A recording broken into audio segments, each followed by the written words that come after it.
So Ave, so if somebody asks you, you're a psychiatrist and a philosopher of psychiatry. So I would say that I'm a psychiatrist who is interested in these conceptual and critical issues. I'm not a philosopher by training. I'm not a philosopher. I'm just a psychiatrist who is interested in these issues and who is academically involved in the philosophy of psychiatry community, who has engaged with philosophers and has published in academic journals in this regard. Aves, so hello, Aves. Yes, as I say, so somebody might have a conceptualization of psychiatry, um, and the philosophy of psychiatry. Though for those that perhaps might think they have some understanding or maybe no understanding, how would you maybe briefly describe the role of psychiatry and then what role the philosophy of psychiatry sort of has? Sure. So psychiatry is it's a branch of medicine. It's a medical discipline, and people who work as psychiatrists typically have had medical training. So they have gone through medical school. They have done additional training in psychiatry, which in the U.S., for example, is called psychiatry residency. Um, and then they work with mental health problems, and they have a particular specialization in the use of medical interventions, which includes medications, as well as in some cases other forms of interventions such as brain stimulation, etc. And psychiatrists are also trained in and make use of psychotherapy. But increasingly, there has been a specialization in mental health services where psychiatrists have been doing less and less of psychotherapy, focusing more on the medication part and other somatic treatments. And psychologists, counselors, and others have been taking over the psychotherapy part more. So, what distinguishes psychiatrists from these other professionals in the mental health arena is their ability to prescribe medications, manage medications, ability to offer other um, physical treatments such as electroconvulsive therapy, transcranial magnetic stimulation, and their ability to carry out a comprehensive diagnostic evaluation. So that's psychiatry. Psychiatry as a medical discipline that's interested in the assessment and treatment of mental health problems. Philosophy of psychiatry is an applied philosophy discipline, similar to how we might think of philosophy of medicine or philosophy of biology, philosophy of art. And the basic goal is to get a better understanding of the fundamental concepts that operate in psychiatric science and psychiatric clinical practice. So notions such as mental disorder and notions such as psychopathology. What are the judgments that drive us to say that certain behaviors and experiences are abnormal or disordered or pathological? What factors lead to these kinds of decisions? To what extent are these decisions value laden, determined by various sorts of human interests and preferences, versus to what extent are these matters of objective facts, in the way that um, uh, facts in many physical sciences are, such as chemistry and physics. There are issues related to the nature of scientific explanation in psychiatry, the nature of diagnosis and classification. When we classify mental disorders into different conditions such as depressive disorders, anxiety disorders, OCD, schizophrenia, etc., what kind of judgments are we making? What is the nature of these dividing lines that we are drawing? Um, and then there are related philosophical concerns, such as various psychopathological phenomena, such as people can have odd experiences during psychosis. They can feel as if people are inserting thoughts into their mind, or their thoughts are being broadcast to other people. So do these unusual psychiatric phenomena, do they say anything distinctive about how the mind operates, about our philosophical understanding of the mind, about our philosophical understanding of consciousness, questions about selfhood, about personal identity, and how those issues play out in the context of mental illness? So philosophy of psychiatry is the discipline that is interested in these conceptual foundations of the field and about the philosophical implications of the work that goes on. Brilliant. Thanks very much. Yeah, that's great. And so as I say, just in case some people perhaps, wanted to brush up their kind of understanding as to what psychiatry is, because sometimes people, I think, can conflate it with other, maybe like psychology and stuff. And so Yeah, then, it's a frequent confusion. People often get confused about what psychologists do or what counselors do and what psychiatrists do. So yeah. I'm glad we took the opportunity to clarify that. Yeah, definitely. And then for the rest of the conversation, my questions, I think, there is perhaps jargon which people might be unfamiliar with, though I think because not wanting to sort of sacrifice, or rather, in order to really get an understanding, some of these terms have to be used, and it's just, I suppose, those who are sort of first hearing them, hopefully this will be an introduction to that terminology and these ideas, and then they can go and do more reading if they're interested, such as on your blog and stuff, and some of your articles. Okay, so I suppose from reading your work, um, I was wondering if it makes sense. I don't know if we're to think about trying to examine or map out the broad shifts, or the trajectory of psychiatry over the last sort of 150 years. Does it make sense to define it as a sort of the tension between normativism and naturalism in terms of the ways in which it sort of mental health is broadly defined within psychiatry? Does that make sense? So naturalism and normativism, that has been a particular debate in certain philosophical circles. So people working in philosophy of psychiatry field, and in particular people who have been interested in the concept of mental disorder or mental illness, and then how that concept relates to the general notion of disorder or disease. The philosophical debate around the notion of mental illness has often revolved around naturalism versus normativism, and I'll explain in just a minute what these concepts are.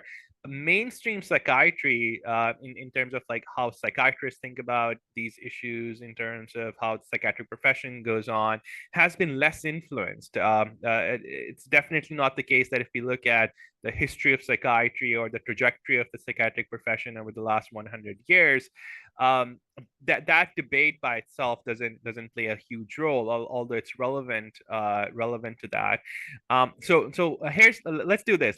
I'll first kind of explain what the naturalism normativism debate is, and then perhaps we can shift to talking about what some of the general trends in history of psychiatry have been over the last kind of century or so.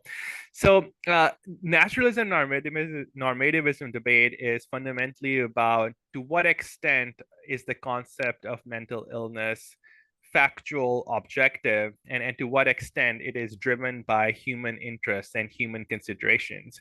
The folks who are naturalists, they want to create a concept that is that refers only to empirical data or empirical information, such that if we had all the facts available to us, we could decide, looking just at that information, what counts as a disorder and what doesn't.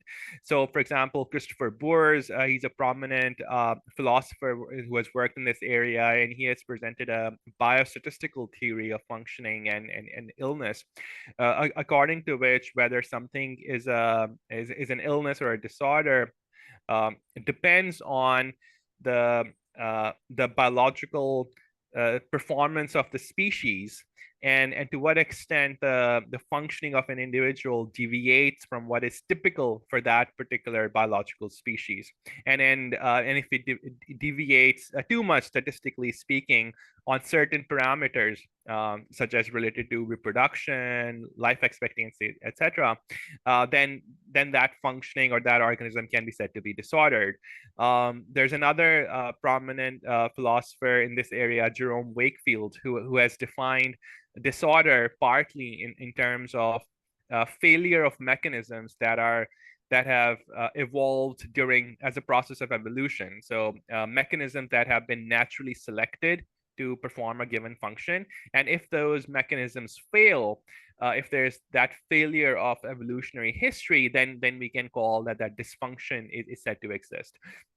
So what is kind of common about these approaches is that they're simply relying on biological and statistical information, such that if we had the relevant biological and statistical information, we can say that this behavior is disordered, or this person is disordered. Versus normativists, they argue that notions of disease, disorder, and illness, that they're fundamentally about the negative impact these conditions have on human life. They're about things such as, to how distressing these conditions are, how disabling these conditions are, how undesirable these conditions are. What is the attitude of society towards these conditions with regards to whether they're unwanted. And then they argue that there is no set of objective facts that is by itself sufficient to say that a condition is disordered.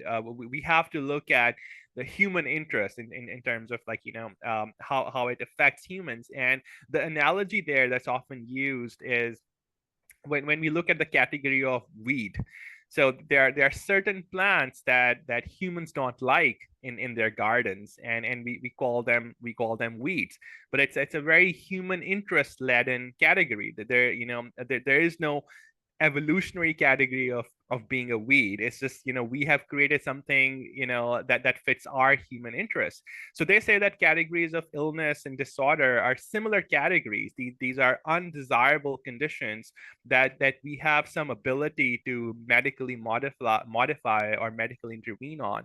And then that's why we call these conditions illness and diseases.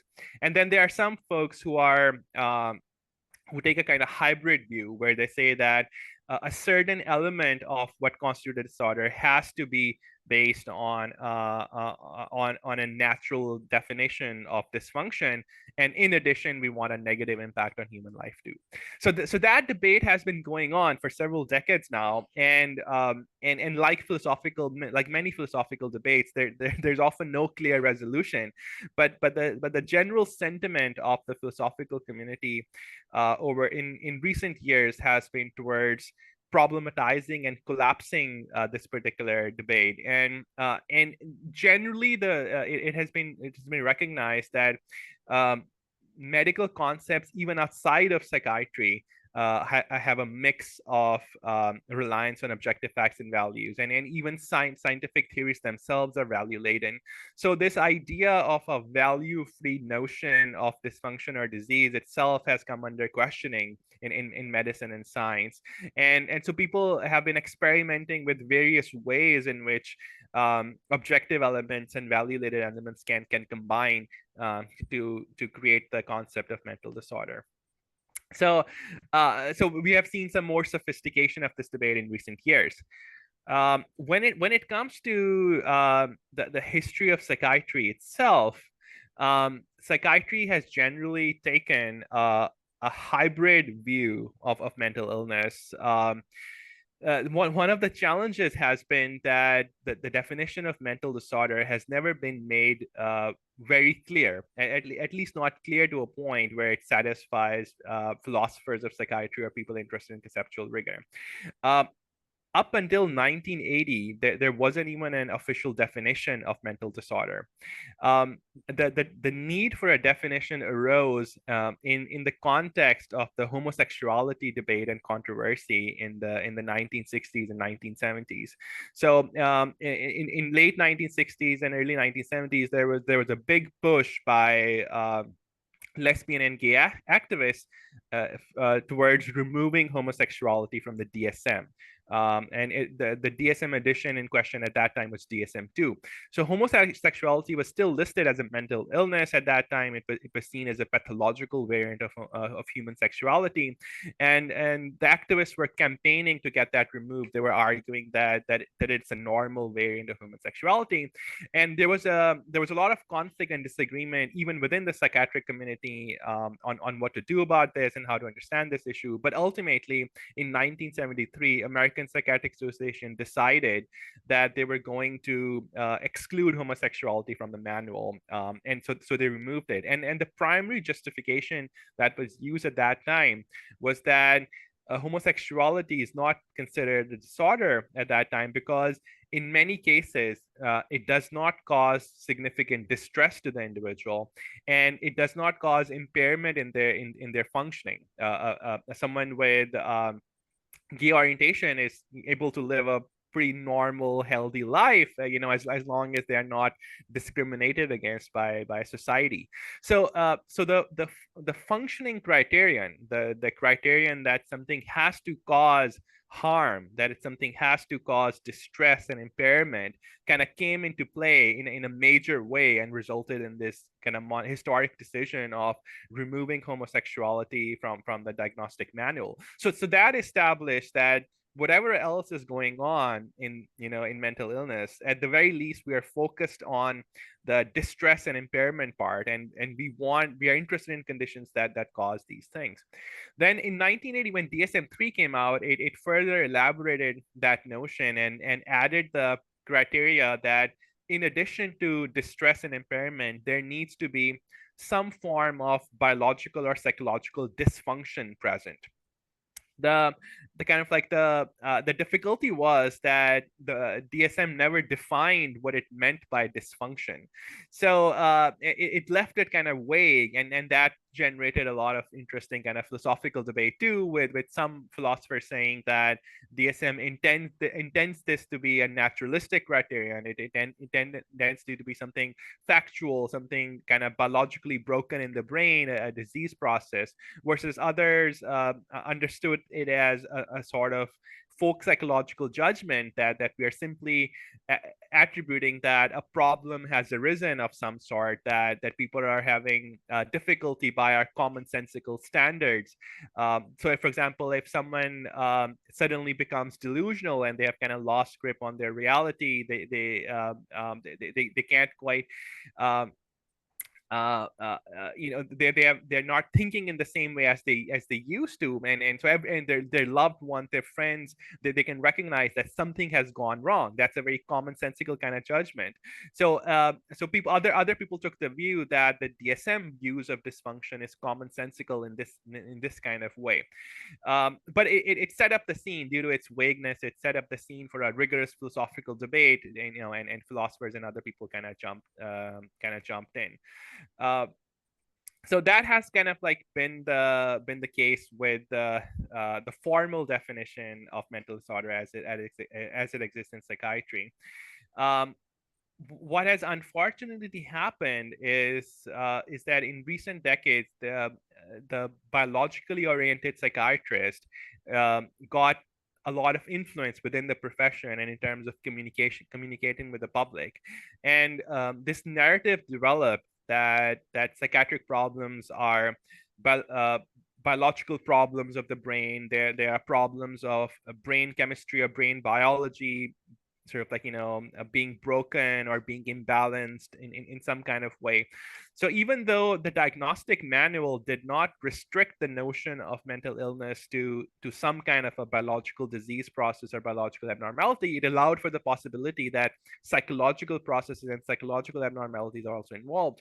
But the sort of like the narrative that got a lot of public traction, especially in the 90s and 1990s and early 2000s, was one that focused on biological abnormalities in the brain, and that characterized mental health problems as chemical imbalances, etc. And in the public consciousness, that generated a new sort of binary where increasingly people started thinking of mental illnesses as some kind of brain disease processes, and there was a reaction from various groups within psychology kind of resisting that characterization and saying that there are other kind of psychological ways of thinking about what has gone wrong in these conditions, and conceptualizing these problems in terms of problems with cognition, or sort of like issues with unconscious thought processes, behavior learning, consequences of trauma, etc. And I think in terms of our popular discussions where we're still in the midst of dealing with the long-term consequences of that perception that developed around mental illness. Yeah, brilliant. There's there's quite a bit in there to sort of, I'm trying to think where to sort of, I think what's interesting is when you, well, firstly, is how you speak of the DSM and this misunderstanding perhaps that's been trickled down into the public. And even, you know, I mean, yeah, because my understanding of the DSM was that it was sort of predicated on this purely naturalistic epistemology, you know, sort of, you know, it was treating them as when they designed it, it was based on the assumption that they were demarcating, you know, actual entities. But it sounds like from what you're saying is that's not actually clear, that perhaps some of the motivation it was, or at least some of the people who put the DSM together, it was more this sort of somewhat normativist approach where it was this trying to, like, I think you spoke of like folk-like kind of, you know, sort of trying to give a language to map out people's distress, not necessarily actually trying to reify them as these entities in themselves. Is that correct? Yes, yeah, that's correct. And there are two issues, two distinct but related issues involved here. One is the general notion of mental illness or mental disorder, as to like what are the criteria by which we say that something is a mental illness or mental health problem. And then there's the more kind of particular issue of how do we classify the domain of mental illness? How do we categorize kind of, the sort of like this spectrum of mental illnesses that we see? What different labels and names do we give these conditions? How do we distinguish them, and what kind of criteria do we use? So I was mostly referring to the first part, that's this sort of general notion of mental illness that the DSM relies on, and that general notion is for the most part kind of commonsensical and relies on the negative impact on human functioning. So these are the problems that are coming to attention. These are the problems for which people are seeking help, or their loved ones are sort of like, bringing these people for help. And once they come to attention, then the diagnostic manual offers a language to distinguish different types and variants of them. So, like this one is a depressive disorder, or this one is an anxiety disorder, this one is schizophrenia, this is bipolar disorder. And you're very correct that the general perception is that the manual is trying to identify discrete disease entities, each of which has a separate etiology that is shared by members of that group, probably something gone wrong in the brain, etc. Versus kind of like the intention behind the authors in the manual, and this is particularly the case in 1980 with DSM-3, is that they're trying to offer a descriptive language. They're trying to offer a description of the syndromes in terms of what symptoms are present, and the ways in which these symptoms kind of cluster together. And the manual is saying that we actually don't know what the true nature of these symptom clusters is. We don't know what is going on. And because we don't understand the nature of these problems very clearly, that is why we are restricting ourselves just to describing the symptoms.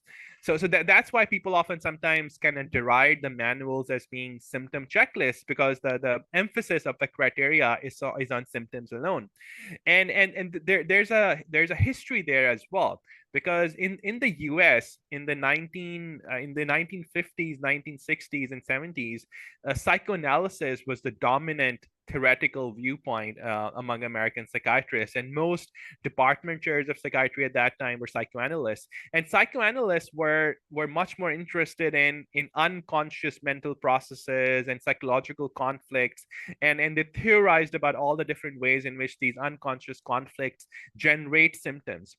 And psychoanalysts were relatively less interested in the task of classification itself. They were more interested in individual case histories. They wanted to know what are the unique conditions that produce the symptoms in this particular person, rather than what are the general patterns of symptom formation. When DSM-3 was being developed, the creators of DSM-3 specifically wanted to distance the manual from psychoanalytic theory. They wanted to create a manual that did not rely on psychoanalytic ideas, because the ideas were so contested at that time. And they felt that the best way to do that was to be descriptive, was to simply kind of point out what symptoms are being seen and the ways in which these symptoms are presenting together. Now, there are problems with that kind of approach as well. One problem is that symptoms cluster together in many different ways, and sometimes it's not quite obvious how to distinguish one symptom cluster from another. So sometimes these boundaries can be rather arbitrary, and it's often the case that psychiatric problems exist on a sort of continuum with ordinary problems. So clinical anxiety is oftentimes is an extreme version of what ordinary anxiety looks like, and there's no magic line that demarcates where everyday anxiety ends and kind of more pathological sort of anxiety begins. So there are these problems of dimensionality there. Oh, hang on. Sorry, yeah, I'm here. It just Okay. it's fine. It did this last. It is fine. It's yeah. Sorry for interrupting you there. It's happened before. The Zoom sort of like briefly closes down, but it hasn't stopped the recording because it's Okay. don't yeah. So sorry. Yeah, carry No, on. no problem. So there are these issues with dimensionality about where to draw a particular line when symptoms are distributed in a continuous kind of fashion, and so there's a certain degree of arbitrariness that comes in these decisions. So people, for example, focus on the manner in which depression is diagnosed in the manual. So people say, oh, so the criteria say that you need 5 out of 9 symptoms of depression for a period of at least 2 weeks. So you could ask, like, why 5 out of 9? Like, what's special about 5? Why not 4? Why not 6? Or what's special about 2 weeks? Like, why not 1.5 weeks or 3 weeks? And sort of like, then the truth is that there's nothing scientifically special about those particular demarcations. They're just kind of useful starting points that psychiatrists used as a way of agreeing with each other. The idea was that different psychiatrists should be able to agree on whether a certain label applies to a person or not. So the aim of DSM was to create a descriptive classification based on how symptoms present in individuals, and so that different psychiatrists seeing the same patient can agree on what's going on. That was the original hope, but due to subsequent developments, and that kind of project was hijacked by this desire to find discrete disease entities behind these labels. So there are a whole generation of researchers kind of just started assuming that, oh, like, bipolar disorder is a unique, distinct condition on its own and has a central etiology. So they started conducting research studies that treated bipolar disorder as a distinct disease process, Oh. rather than just a descriptive symptom cluster that could arise from many different ways or many different etiologies. And so what has happened in recent years, over the last 10 to 15 years, is that from a scientific standpoint, these classic categories have started breaking down. There is, for example, no clear demarcation in many cases between bipolar disorder and schizophrenia. If you look at the genes that are involved in these conditions, there's an overlap between genes associated with bipolar disorder, genes associated with schizophrenia. If you look at the brain mechanisms involved, there's an overlap where some of the same brain mechanisms are involved in both conditions. If you look at clinical course, again, there's an overlap. If you look at treatment, there's an overlap. In a similar kind of way,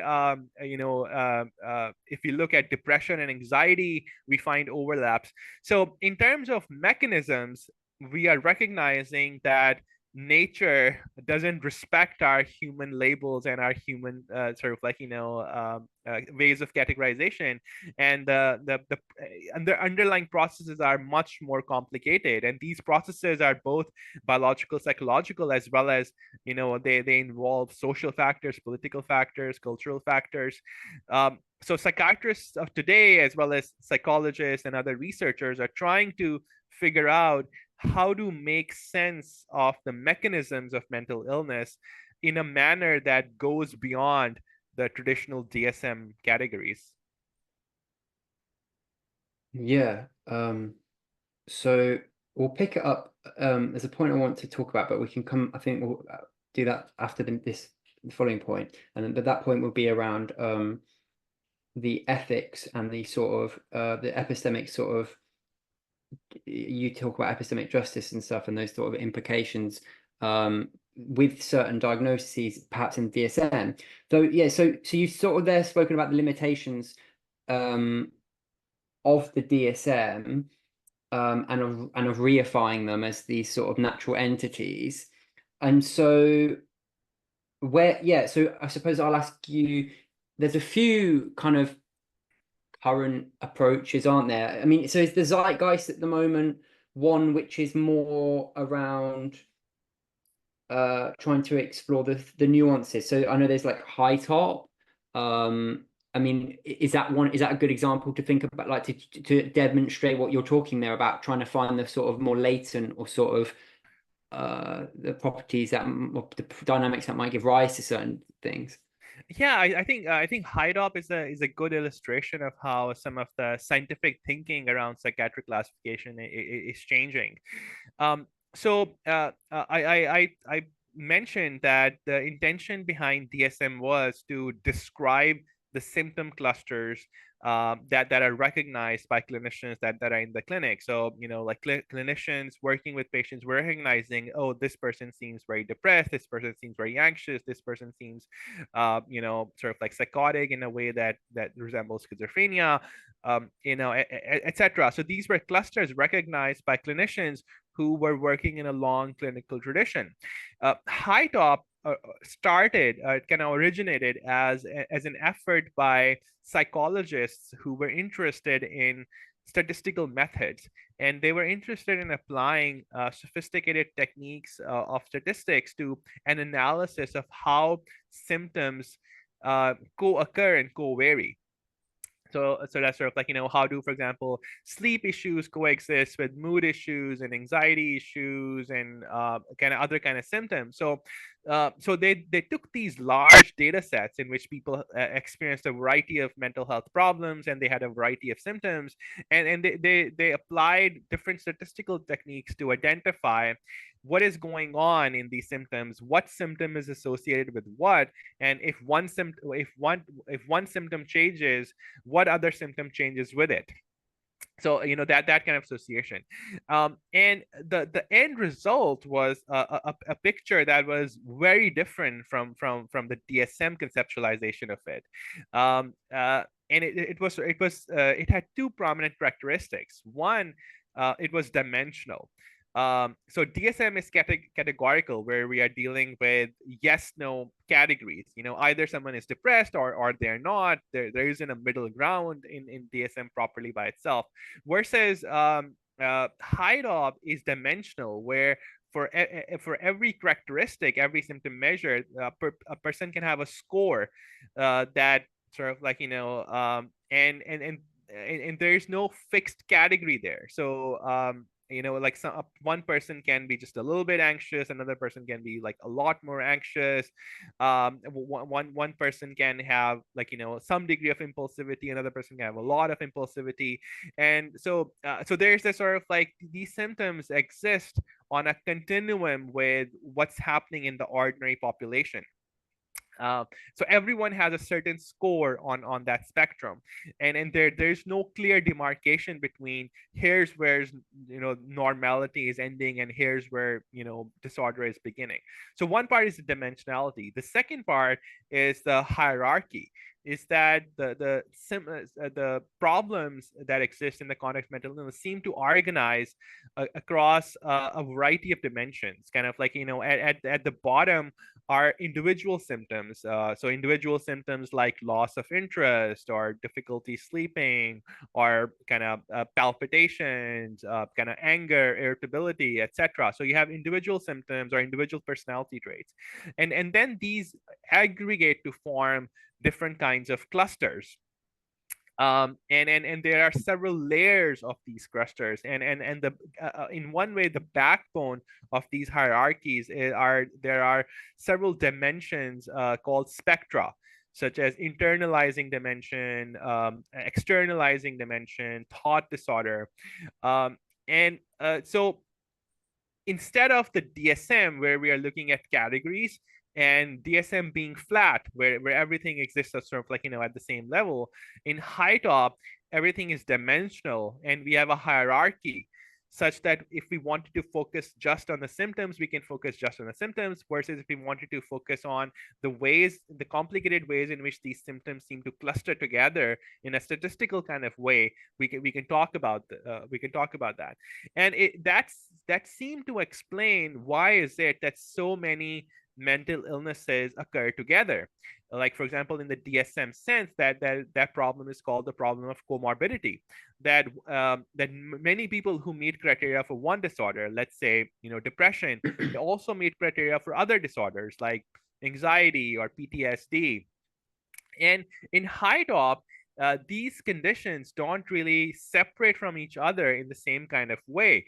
We see from depression, anxiety, PTSD, all kind of coexisting in a mishmash manner in this distress internalizing kind of cluster, because there is no natural differentiation among these conditions. So it's a little difficult to describe what HiTop is doing without bringing up the official HiTop figure. So I'm a little struggling to explain it verbally. But if you go online and if you search for the HiTop classification, there's a Wikipedia article there as well, and the official HiTop classification can be seen there. It's easy to visualize, sort of like that there are different hierarchies of it, and symptoms can be placed on different levels. Problems can be placed on different levels of hierarchy, such that each person can occupy different positions on a dimension. Now, HiTop is also descriptive. HiTop is simply describing from a statistical kind of way as to how these symptoms are occurring together. It doesn't tell us what the mechanisms are. Those mechanisms are still poorly understood, and researchers are trying to understand that.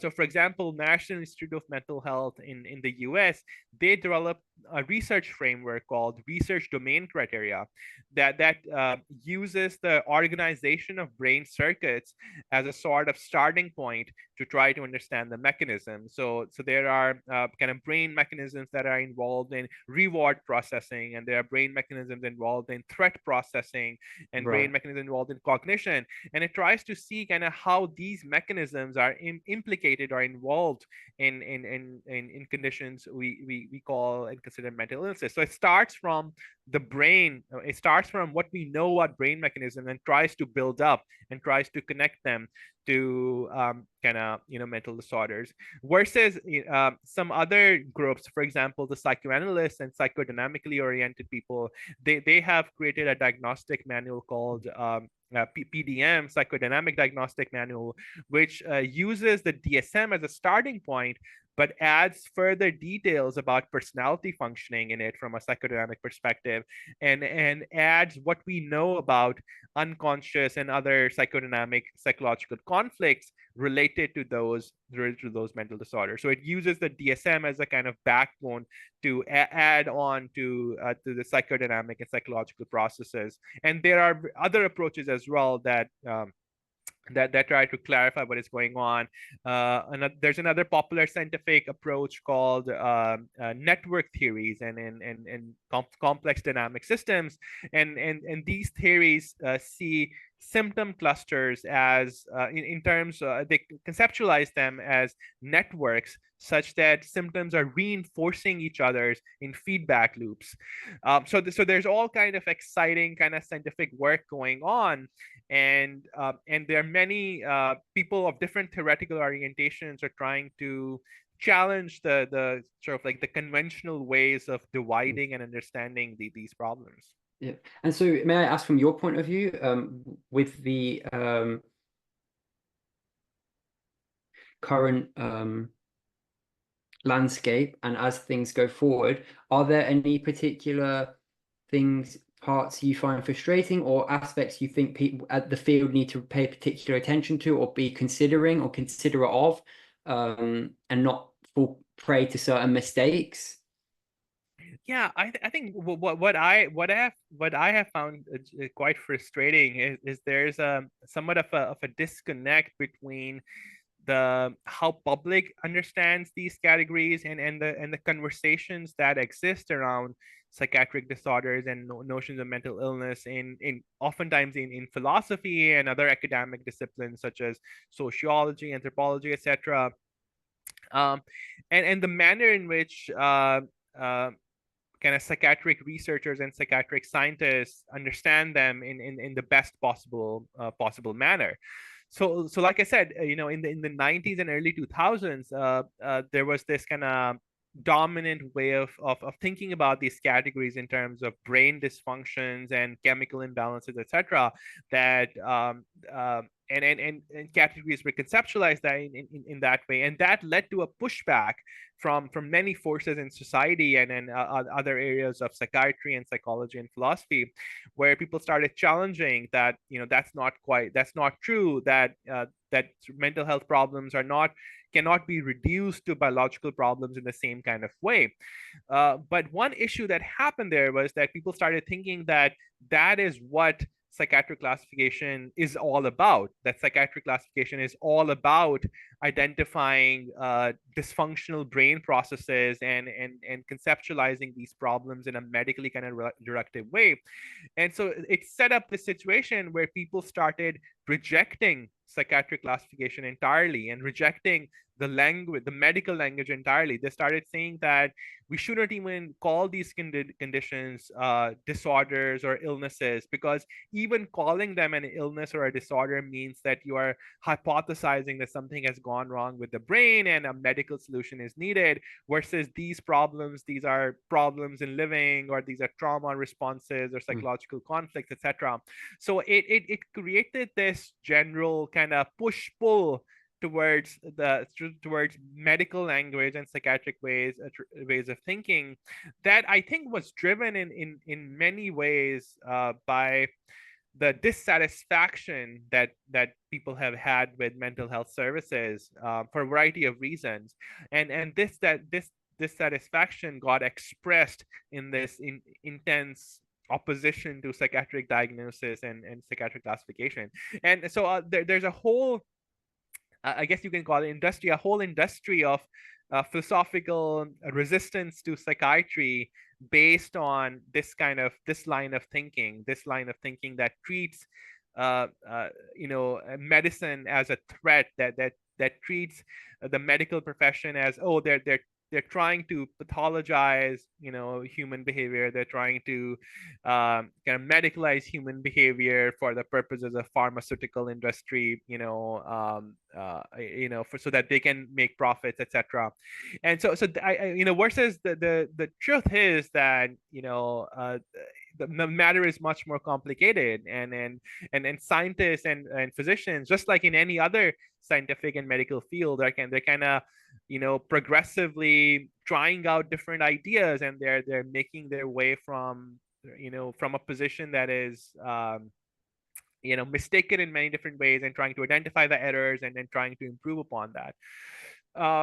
So I in my kind of part of my public facing work has been trying to offer to my colleagues and other professionals and the public a more sophisticated and nuanced way of understanding the psychiatric concepts, so that we can give up that old binary push-pull dynamic around psychiatry. Yeah, and yeah, I think you've described really well. That's how I see from reading your work what you're doing, and it's really great that that you are public facing in that way, because I think psychiatry, like you're aware of, I suppose, yeah, there has been pushbacks to it, but actually realizing that it's not like a kind of homogenous group psychiatry. There's disagreement within the field, and Right. and there has been for a long time, and sometimes that doesn't get translated to the public and stuff, and it's just that it's seen as like this sort of monolithic kind of like entity, almost like it reminds me of what's the book, One Flew Over the Cuckoo's Nest, and there's this reference to, I think it's The Machine or something, but actually that there is like disagreement and people who are wanting to question, it's not necessarily throwing the baby out with the bathwater. It's like maybe certain diagnostic systems aren't what we thought, what we were treating them as, though actually maybe there is some utility in like trying to demarcate certain difficulties, and then actually trying to explore in a real sense what can we find in terms of sort of like neurobiological sort of correlates, causations, and then even if we do, it's not falling prey to but we're going to reduce it to that. It's not like that. It's I think I've heard you in I listened to one podcast you did before, and I think you used the word interface, and that ultimately, you know, a lot of these, what we start with is the psychology, and that the psychology is an interface between, you know, it's the interface between like the society, the world, and us as beings, organisms. Yeah, and this is part of this is part of the challenge with psychiatry and clinical psychology, is that we're dealing with the intersection of the natural and the social worlds. You know, we are working with the biological realm. We're working with kind of like, you know, the human brain, the human body, and all of these complex neuroscientific complexities that are going on. Yet at the same time, the human brain is existing in this really complicated, vast social network, and sort of like, you know, really complicated interpersonal relational dynamics that shape the development of that brain, and kind of shape how the persons learn, and how they kind of orient towards the world. So we are in this in this complex intersection of several of many different elements, and how to bring them together, how to link what's going on in the brain in terms of brain circuit functioning, or in terms of neurochemistry, with what is going on in terms of unconscious psychological conflicts, or what is happening in terms of behavioral learning, what is happening in terms of responses to traumatic events, what is happening in terms of social cultural understanding of mental illness and attitudes towards that, and how people make sense of their problems. All of that it gets really messy and really complicated, and no one quite knows how to do it very well, because some really fundamental questions about the mind brain relationship are you know, scientifically and philosophically unresolved. So psychiatrists and psychologists, they're working across the kind of like the explanatory graph. They're working across the mind body, mind brain environment relationship, and all of those unresolved issues generate problems of their own.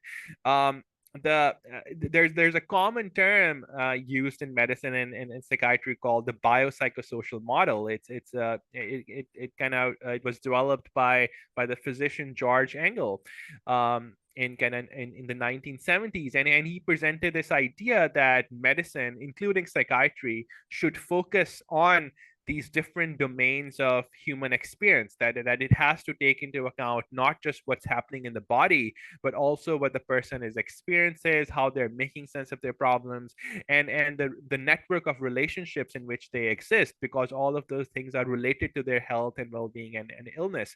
So the biopsychosocial model has stood as a sort of aspiration in the psychiatric field to say that we're not just focused on biological mechanisms and biological abnormalities, but we're trying to incorporate those within these larger dynamics of the human self, about, you know, human psychological development, personality development, and political development. But it's a wonderful aspiration, but we have been stumbling in the process of doing so, because the task is scientifically so difficult. We don't have good tools of connecting what's happening in neuroscience and what's happening in psychology. So we're kind of, you know, we are forced to hold on to both these domains in a kind of crude kind of way, and you know, but there's a lot of exciting work going on too, which gives me hope that in the coming years we will hopefully have a more sophisticated understanding of the mind brain relationship, and that will inform our understanding of mental illness too. Yeah, yeah, yeah. It's like you say, it's, and I suppose, yeah, it's trying to be, I suppose, in the meantime, and I know things like Twitter don't help by their nature because they create sort of there's a sort of a polarizing effect of them and sort of echo chambery. But given the diversity in the ways in which people are currently trying to conceptualize mental or sort of distress, mental health, trying to be more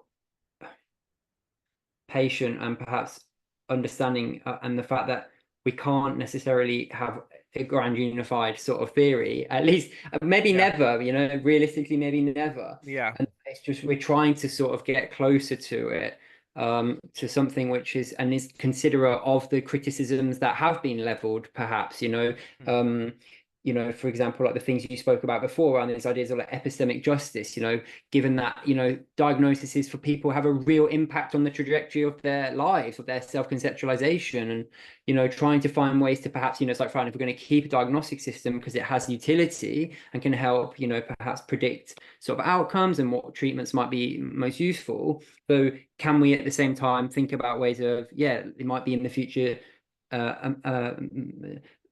using certain language, because and I think you speak about this, I'm mindful of the time, but I know you speak about this with like this idea of like humanutical justice, is that the right phrase? So Yes, yeah, yeah, like just considering things like that.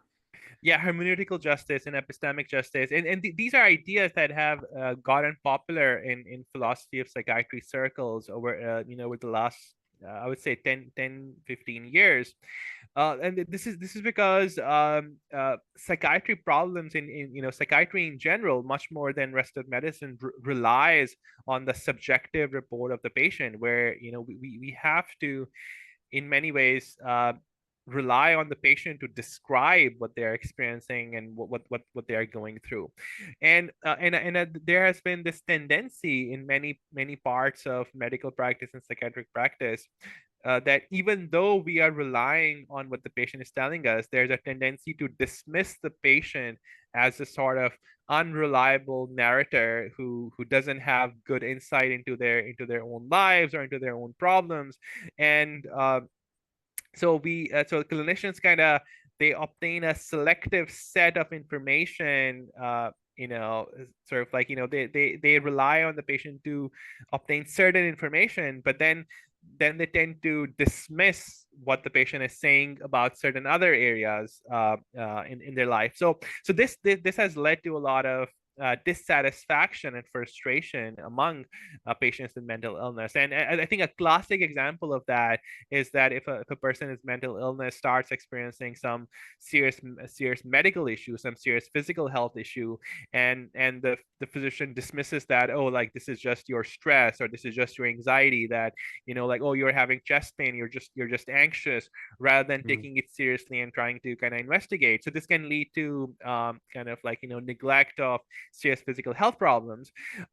In a similar kind of way, people can report various kinds of traumatic incidents. They might say that, oh, like, this particular thing happened in my life, or this particular thing happened, or such and such person is being abusive. And some clinicians might dismiss that. Oh, it's like, oh, that's just your paranoia, or that's just your kind of delusion, that kind of thing. So the idea of epistemic justice arose as a corrective to that kind of tendency. It's sort of way of saying that, take what the patient is saying, what the individual is saying, seriously before you dismiss it. Don't just dismiss it out of prejudice, or out of a caricaturish kind of view of what mental illness involves. Now the challenge, the complexity in when it comes to mental illness, is that some people do genuinely lose insight. When people are genuinely delusional, they are not able to appreciate that they are experiencing delusion. So in certain cases, you do have to recognize that the patient is not the best reporter, or not the patient is not able to appreciate all the relevant kind of conditions or fact. And sometimes patient can have mistaken ideas about what is causing their problems. So it requires exercising a lot of caution in kind of determining how to approach what a person is saying in any particular situation, in any particular encounter. So it requires a lot of humility and a lot of caution. And the more the clinical services are under-resourced, the more the clinicians are overburdened and overworked, the less attention that they devote to, to such details. Yeah, and I think that's a really great point. And I think something I've become more aware of over time is that, but yeah, professionals are situated in systems, and perhaps it's not always a professional who, maybe they would like themselves to have afford more time to a patient, but resources are limited, and um, and then I suppose it's also, yeah, that hermeneutical justice, the idea of like can diagnose, to what extent does the diagnosis give a person an understanding, or like a map for their experiences. Yeah, and so the kind of idea behind hermeneutical justice is that what kind of conceptual resources do people have available to them to articulate their experiences? And the idea is that if you don't have certain concepts available to you, then your ability to make sense of your own lives is impaired. So for example, if someone doesn't have the concept of addiction, they might continue to experience their problems through a moral or religious lens. They might continue to think that they are sinning, they're engaged in sinful behavior because they're compulsively using alcohol, for example, or that they are sort of like simply a lazy person, they don't have enough will, they don't have enough willpower, that they cannot do this. So a person who doesn't have the concept of ADHD, for example, might think of themselves as just, like, this is kind of I'm just not making enough effort, and that's the area where I'm kind of bad at. So medical concepts often provide a helpful way of conceptualization that allows people to understand their problems, oftentimes in kind of non-moralistic, non-judgmental terms.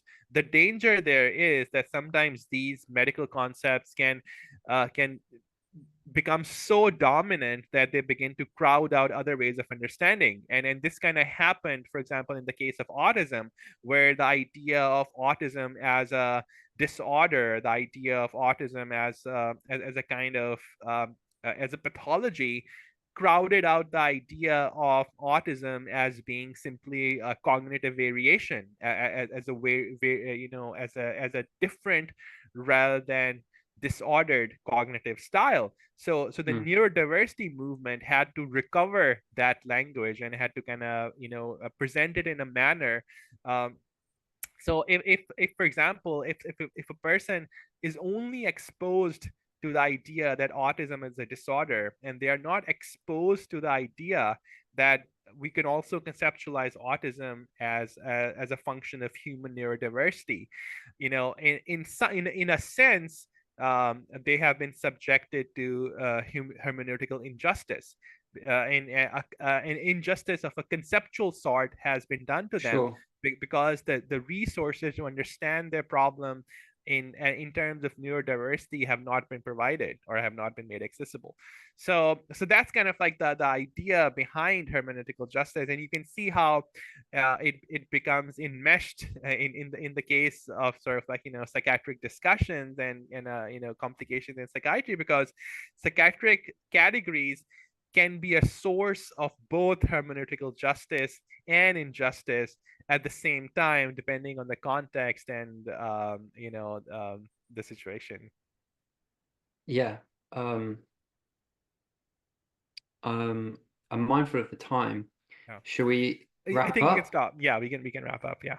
Yeah, and yeah, I mean that was great though. I think we covered quite a lot there, and yeah, you've given a really great understanding. You've helped me definitely just sort of understand the nuances a bit more around, the history of um diagnostic systems, how they were, how they were created, and then how they were then sort of treated afterwards. Yeah, so I've really enjoyed it, and yeah, thanks so much. Yeah. Thank you for having me. I enjoyed this discussion as well. And I'll continue to follow, yeah, your work on your psychiatry at the margins, Yeah. and I'll link that in on this video Yeah. so people can go follow you.